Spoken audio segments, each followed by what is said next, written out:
Você já prometeu que ia mudar e não mudou, já fugiu de algo que sabia que deveria enfrentar, já fez algo que sabia que era errado e fez mesmo assim, ou simplesmente sente que não é bom o suficiente para Deus te usar. Se alguma dessas bateu em você, esse vídeo é para você. Existe uma sensação que muita gente carrega, mas nunca fala em voz alta. A sensação de que talvez você já tenha ido longe demais, que existe uma versão de pessoa que Deus consegue restaurar e uma versão que já passou do limite. Você olha para pessoas que parecem ter fé de verdade, que parecem estar bem com Deus e sente uma distância, não porque você não quer essa mesma paz, mas porque você sabe o que você fez, ou o que você não fez, ou o que você continua fazendo mesmo sabendo que não deveria, e essa sensação vai crescendo, até que um dia você começa a achar que talvez Deus simplesmente não haja mais a seu favor, que talvez você seja exatamente o tipo de pessoa que Ele decidiu deixar para lá. Mas e se eu te dissesse que os maiores nomes da Bíblia falharam exatamente assim e que Deus agiu mesmo assim? Hoje eu quero te apresentar 4 pessoas, 4 nomes que você provavelmente já ouviu. Moisés, que não acreditava que era capaz. Jonas, que sabia o que fazer e fugiu mesmo assim. Pedro, que falhou no momento que mais importava. Davi, que tinha tudo e ainda assim destruiu o que não era seu. 4 histórias, 4 tipos de fracasso e uma única resposta de Deus para todos eles. Vamos começar com Moisés, mas antes de entrar na história, eu preciso te perguntar uma coisa. Você conhece aquela sensação de abrir o Instagram ou o TikTok e ver todo mundo com a vida resolvida? Fulano já tem a empresa própria, aquela sua conhecida já sabe exatamente o que quer da vida. Todo mundo parece ter uma missão clara, uma identidade construída, uma direção definida. E você fica ali, sem saber nem quem você é ainda, como se todo mundo tivesse recebido um manual de instruções e o seu simplesmente não chegou. Esse sentimento tem um nome hoje em dia. A psicologia chama de síndrome do impostor. A sensação de que você não é bom o suficiente, de que qualquer momento as pessoas vão descobrir que você não sabe o que está fazendo, de que Deus, se é que age na vida das pessoas, com certeza não agiria na sua. Isso parece moderno, né? Mas a Bíblia já descreveu esse sentimento há mais de 3.000 anos. Moisés tinha 80 anos quando Deus apareceu para ele numa sarça ardente no meio do deserto, num arbusto que pegava fogo, mas não queimava, e Deus disse uma coisa simples: eu quero que você vá até o faraó e liberte o povo de Israel da escravidão no Egito. Imagina o que passa pela cabeça de Moisés nesse momento. Ele não é mais o príncipe que cresceu no palácio, é um fugitivo. Passou os últimos 40 anos cuidando de ovelhas no deserto, não tem voz política, não tem exército, não tem credencial, e Deus está pedindo para ele enfrentar o homem mais poderoso do mundo. Sabe o que Moisés fez? Deu 5 desculpas seguidas. Quem sou eu para ir ao faraó? E se o povo não acreditar em mim, eu não sei falar bem. Por favor, manda outra pessoa. 5 tentativas de convencer Deus de que havia escolhido a pessoa errada. Moisés olhava para si mesmo e via um fracasso, um homem sem capacidade, sem preparo, sem mérito para uma missão dessas. Soa familiar. Sabe o que Deus respondeu? Não entrou em debate, não listou as qualidades de Moisés. Não tentou convencê-lo de que era capaz. Simplesmente disse: eu estarei contigo. Isso era tudo. O mérito de Moisés nunca foi o ponto. A presença de Deus era o ponto. E Moisés foi e libertou um povo inteiro. Não porque superou a insegurança, não porque ficou confiante do dia para a noite, mas porque estava disponível. Você não precisa ser capaz. Você precisa estar disponível. A segunda história é sobre alguém que entendeu o chamado de Deus e foi para o lado oposto de propósito. Mas antes, você já procrastinou algo importante de verdade? Não aquela procrastinação de deixar a louça para depois. A procrastinação pesada. Aquela conversa que você sabe que precisa ter e fica adiando há meses. Aquela decisão de vida que você evita porque tem medo do que pode mudar depois de tomar ela. Aquele hábito, aquele vício, aquela coisa que você sabe que está te destruindo aos poucos, mas encontra 1000 razões para deixar para amanhã. A gente não foge só com o corpo, a gente foge com escolhas, com adiamentos, com distrações, com o celular que você abre assim que bate a ansiedade e é confortável ali, na fuga, até que a fuga tem consequências. Jonas era um profeta. Deus tinha dado uma missão para ele. Vai até Nínive.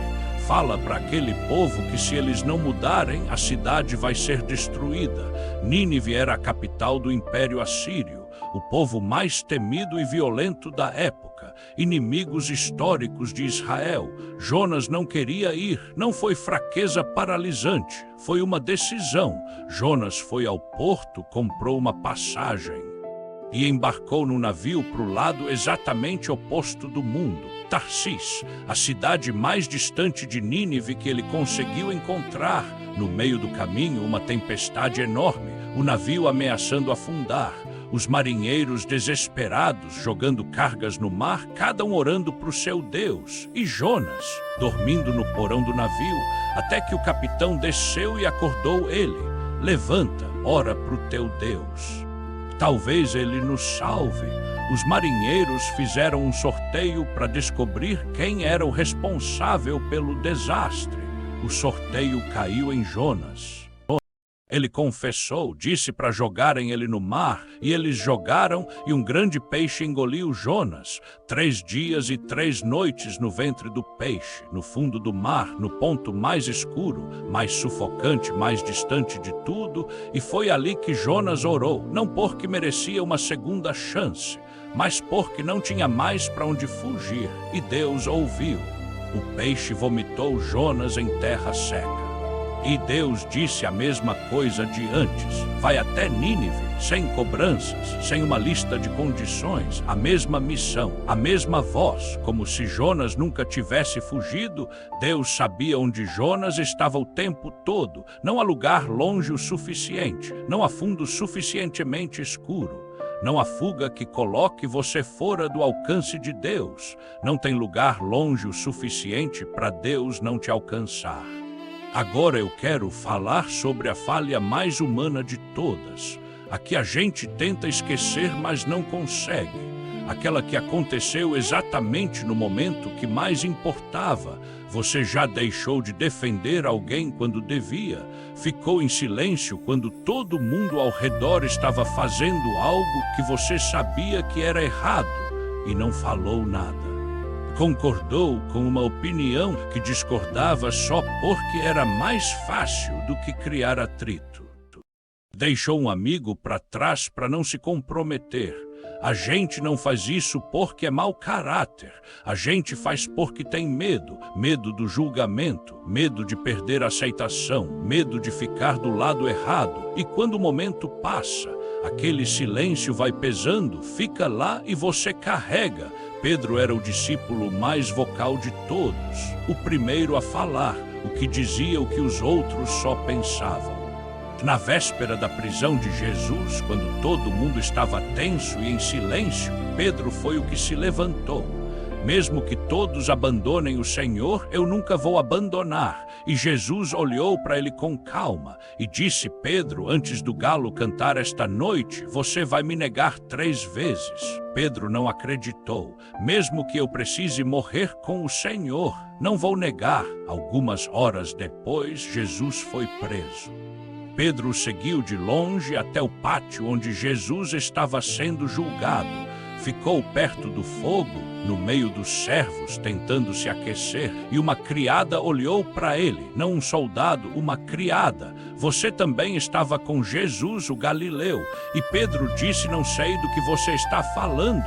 Uma segunda pessoa o reconheceu. Ele também estava com Jesus. Pedro negou de novo. E uma terceira pessoa se aproximou. Com certeza você é um deles. Você é Galileu. E Pedro disse pela terceira vez: não conheço esse homem. E o galo cantou. Pedro saiu dali e chorou amargamente. Não existe na Bíblia uma descrição de choro mais pesada que essa. Pedro não saiu consolado, saiu destruído, com a própria promessa se voltando contra ele, mas a história não termina ali. Depois da ressurreição, Jesus aparece para os discípulos e vai especificamente até Pedro, não para cobrar, não para relembrar, para perguntar 3 vezes: Simão, você me ama? Pedro respondeu: Senhor, o Senhor sabe que eu te amo. E Jesus disse: cuida das minhas ovelhas. Uma pergunta por cada negação, uma restauração no mesmo lugar da falha. Jesus não fingiu que não aconteceu, não apagou. Restaurou exatamente onde tinha doído. Jesus não te abandona quando você falha. Ele vai te encontrar onde você está. E agora chegamos na história mais pesada de todas. A que a maioria das pessoas acha que é grande demais para Deus restaurar. Você já tomou uma decisão que sabia que era errada. E tomou mesmo assim, não foi impulso. Você viu o que estava prestes a fazer, teve tempo de parar e não parou. Pode ser uma traição, pode ser uma mentira que foi longe demais e que agora você não sabe mais como desfazer. Pode ser algo que ninguém sabe, uma coisa que você carrega em silêncio porque acha que se alguém soubesse, você seria julgado sem chance de defesa. E no fundo você pensa: isso aqui passou do limite do que Deus consegue perdoar. Mas a Bíblia não escondeu a história de Davi. Ela registrou tudo.